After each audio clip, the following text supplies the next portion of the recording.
Chapter 11. An Unexpected Adventure. Nancy awoke the next morning to the fragrant odor of pines. Eager to start out for the Topham bungalow, she dressed quickly. But in her plans, she had reckoned without Helen Corning and her friends.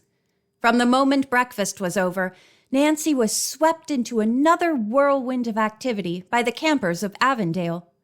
The entire day passed without a chance for her to break away. "Oh, Helen!" Nancy groaned as she tumbled into bed that night. "Tennis matches, canoe races, swimming, water skiing. It's been fun, but tomorrow I think I'll stay out of the activities." Helen laughed gaily. "You'll change your mind after a sound sleep, Nancy. Wait and see." For answer, Nancy murmured a sleepy goodnight. But even as she slipped into slumber, she vowed that in the morning she would not be deterred again from visiting the Topham summer place. After breakfast the next day, Nancy stood firm in her resolve. When Helen urged her to accompany the girls on an all-day hike, Nancy shook her head. "Thanks a lot, but please excuse me today, Helen." Normally, Nancy would have loved going on such a hike, but she had to achieve her plan of sleuthing. Helen, though disappointed, heeded her friend's plea and trudged off with the other campers into the woods. As soon as they were out of sight, Nancy leaped into action. After obtaining Aunt Martha's permission to use the launch, she hurried down to the dock. Nancy had frequently handled motorboats and was confident she could manage this one. Now, full speed ahead for the Tophams! To her delight, the motor started immediately, and Nancy steered out into the lake. As the launch cut through the water, a cool spray blew into her face. The young sleuth felt a thrill of excitement as she guided the craft toward her destination, which might hold a solution to the mystery. "If only the Topham's caretaker will let me in when I get there," she thought. Nancy's heart beat somewhat faster as she neared her goal. But all of a sudden, there was a sputter from the engine. The next instant, to Nancy's utter dismay, the motor gave one long wheeze and died. "Oh!" she cried aloud.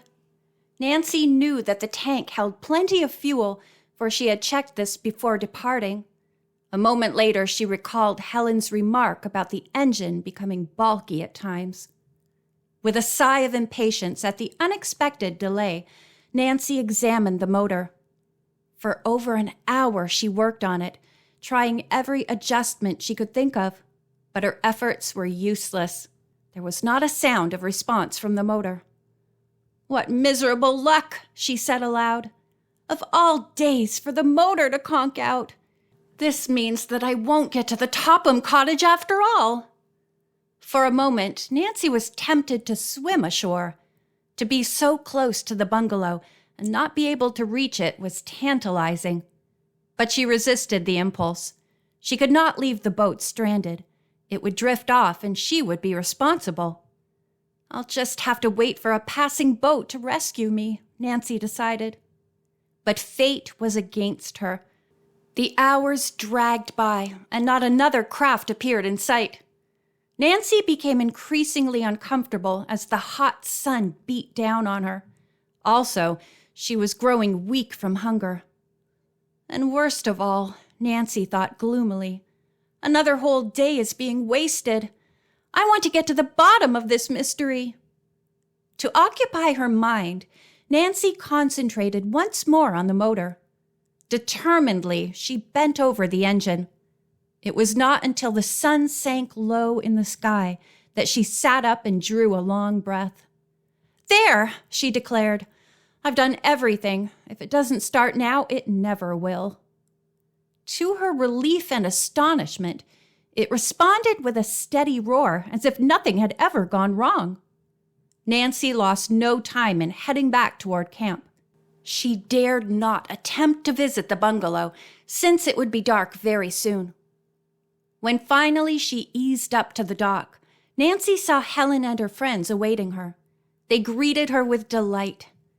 We were just going to send out a search party for you, Helen exclaimed. She stopped abruptly and stared at her friend. You're sunburned and covered with grease. What happened? Nancy laughed. I had an extended sunbath. Then she gave a light-hearted account of her mishap as the campers trooped back to their cabins. When Helen learned that Nancy had had nothing to eat since breakfast, she went to the kitchen and brought back some food.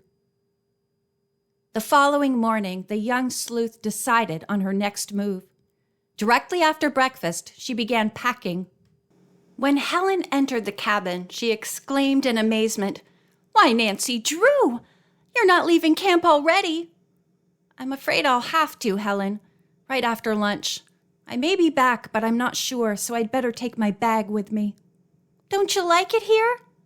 Of course, Nancy assured her. I've had a wonderful time. It's just that there's something very important I must attend to at once.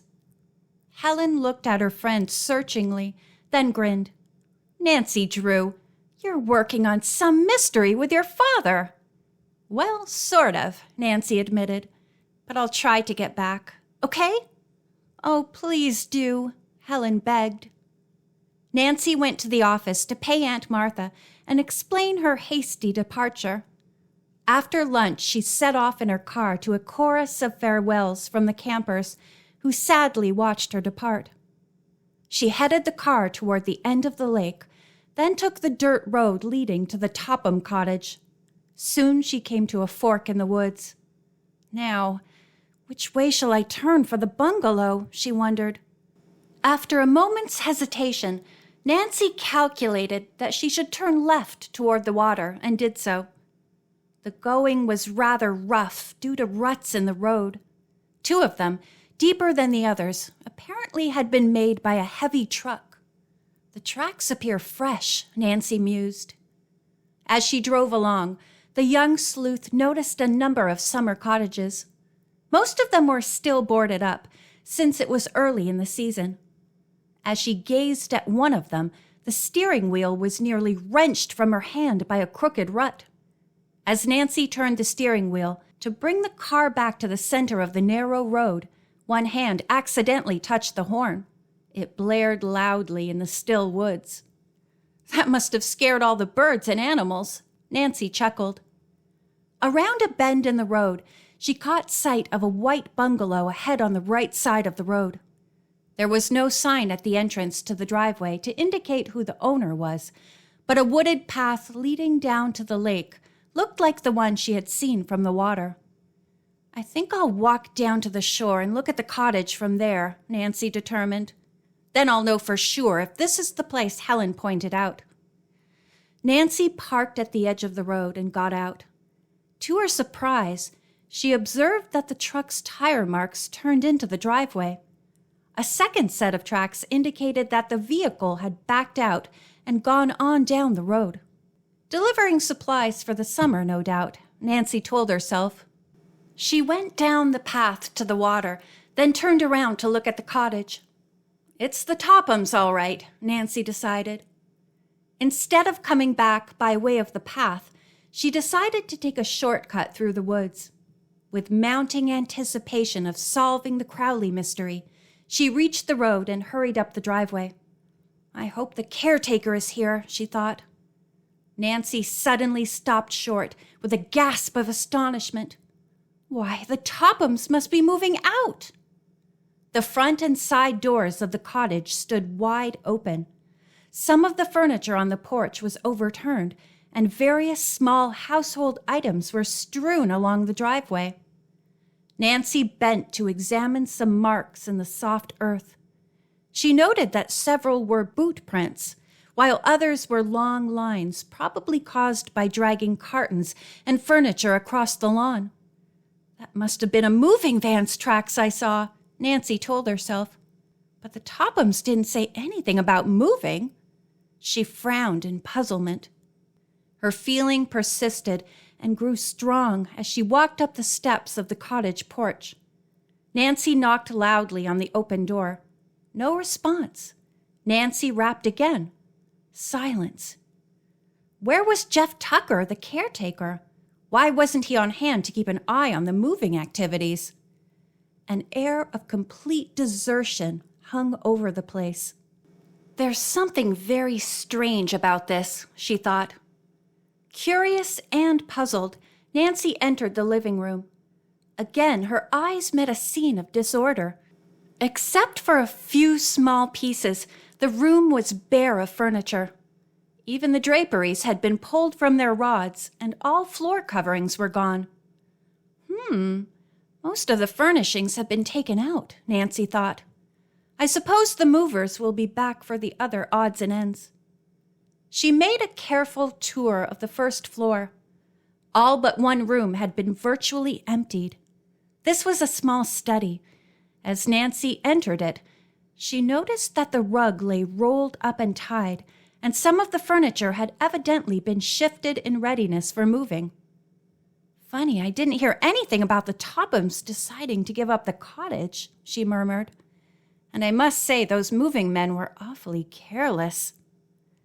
A vague suspicion that had been forming in the back of Nancy's mind now came into startling focus. Those men may not be movers, she burst out. They may be thieves. At once, Nancy thought of the dark gray van which had stopped at the Turners. Those men may be the same ones who robbed them.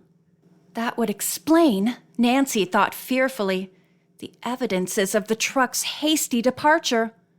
Probably the thieves were scared away when I sounded my horn. Nancy glanced about uneasily. What if the men were still nearby, watching for a chance to return and pick up the remaining valuables? The realization that she was alone, some distance from the nearest house, swept over her. A tingling sensation crept up Nancy's spine. But resolutely, she shook off her nervousness. At least I must see if the Crowley crock is still here, Nancy reminded herself, and then went through the bungalow again. She found no trace of the timepiece, however. I guess the thieves took that too, Nancy concluded. I'd better report this robbery to the police right now. She looked about for a phone, but there was none. I'll have to drive to the nearest state police headquarters. Nancy started toward the front door. Passing a window, she glanced out, then paused in sheer fright. A man, wearing a cap pulled low over his eyes, was stalking up the driveway toward the cottage. He was not tall and slender like the caretaker. This stranger was rather short and heavy-set. This man fits the Turner's description. He must be one of the thieves who stole the silver heirlooms, Nancy thought wildly. End of chapter 11.